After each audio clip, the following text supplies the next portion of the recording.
हमारी एक्सरसाइज चल रही है पार्टी के अंदर। उन्होंने घोषणा की है, कल पहले लिस्ट की है, उसके बारे में कोई कमेंट नहीं करूंगा, क्योंकि पूरी लिस्ट आ जाएगी तब हमारी पार्टी ऑफिशियली कमेंट करेगी। अभी करना उचित नहीं है, मेरा मानना है। हमारी पार्टी में तैयारी चल रही है, अच्छी तैयारी चल रही है। जितनी आपको पर्सन बना हुआ है उससे कई गुना ज़्यादा अच्छी तैयारी चल रही है, इंडिया गठबंधन की भी और कांग्रेस पार्टी की भी।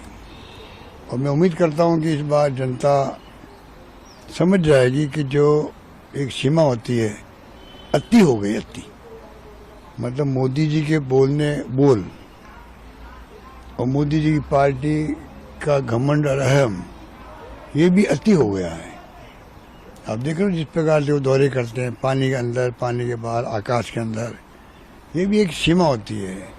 मैं जब था गुजरात के अंदर प्रभारी, तब भी ये पानी के अंदर जाल उतार दिया।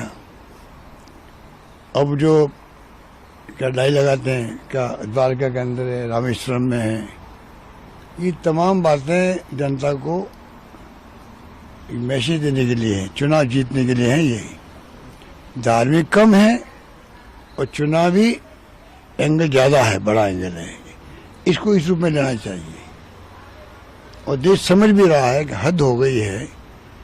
और जिस रूप में कैंपेन करते रहते 5 साल तक, ये तो दूसरा काम है ही नहीं कि इनके पास में देश चलाने के लिए। देश किसके भरोसे चल रहा पता ही नहीं। मंत्रियों को तो वहां पे आप रास्ता में देख लीजिए अब क्या हुआ। सब मंत्रियों के पीएस भी नहीं लगा पाते हैं। चीफ सेक्रेटरी चला रहा सरकार वहां पर, डिफेक्टो सीएम तो वो बन गए हैं। ये मैं नहीं कह रहा हूँ, पूरा प्रदेश कह रहा है। तो कहने का मतलब ये जो धीरे धीरे कब्जा कर रहे हैं राज्यों पर, संविधान में जो शपथ लेता है मुख्यमंत्री या मंत्री, तो संविधान के अंतर्गत क्या लिखा उसके अकॉर्डिंग टू काम करना उनका धर्म बनता है पब्लिक इंटरेस्ट के अंदर। ये रिमोट से चलाना चाहते हैं। छत्तीसगढ़, मध्य प्रदेश, राजस्थान पर्चियों से मुख्यमंत्री बना लिए, ठीक है, पर जो उनका अधिकार है संविधान के अंतर्गत, उसको समाप्त करने का आपका क्या अधिकार? आप हटा सकते हो मुख्यमंत्री को, मुख्यमंत्री मंत्री को हटा सकता है, पर जो शपथ लेता है, शपथ लेने के बाद में वो संविधान के अंतर्गत काम करना पड़ता है उसको करने नहीं दे रहे लोग। एक नई तानाशाही प्रवृत्ति सामने आ रही है। इतने लोग कहने लगे चुनाव जो है, ये चुनाव जीत गए तो उसके बाद चुनाव होंगे भी कि नहीं होंगे देश के अंदर। ये बात मैं समझता हूँ कि आम लोगों को समझने की आवश्यकता है, वरना सबको बाद में तकलीफ होगी, भुगतना पड़ेगा। ये भी मैं कह सकता हूँ आपको। और मेरा मानना है कि ये इनका घमंड और अहम जो है, जनता बहुत समझदार है। पहले भी इंदिरा भी चुनाव हार गई थी एक बार, कानों कान खबर नहीं लगी लोगों को। वाजपेयी जी की इंडिया साइनिंग हो रहा था, फील गुड हो रहा था, वो सरकार चली गई। तो आज लग रहा है जो आपको लग रहा है, पता नहीं कल क्या होगा, वक्त बताएगा।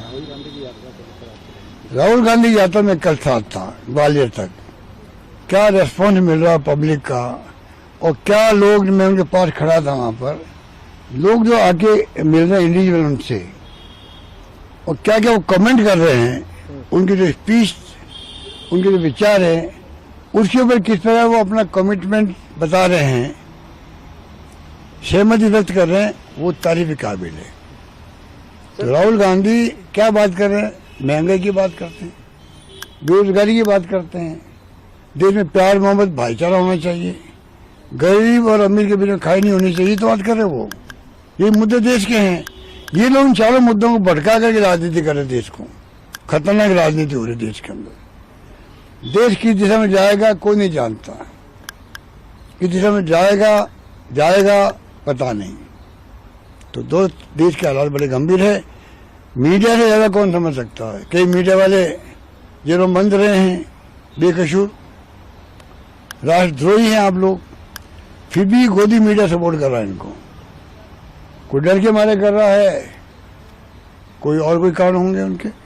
मेरा मानना है कि वक्त आ गया उनकी अंतरात्मा को पूछना चाहिए खुद की, मीडिया वालों को भी, क्या हम सपोर्ट कर रहे हैं, सही कर रहे हैं क्या? कल देश बर्बाद तो नहीं हो जाएगा? बर्बादी में, तानाशाही में आप भी भागीदार बनोगे?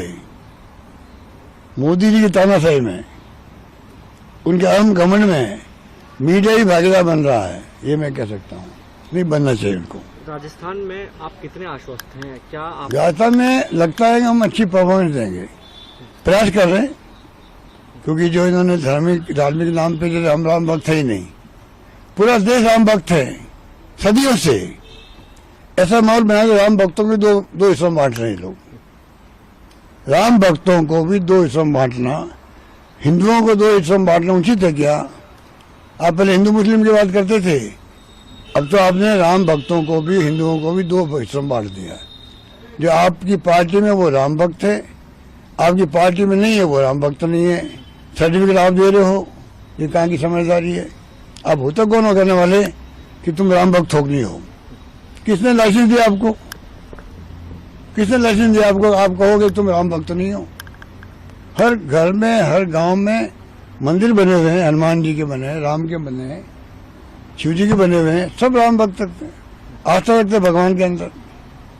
सर इंडिया अलायंस में, क्योंकि आप वरिष्ठ मेंबर हैं सर, कहाँ तक बात पहुंची? इंडिया अलायंस में कब तक हो जाएगा? लगभग सभी जगह पर या तो गठबंधन हो गया है या प्रोसेस के अंदर है।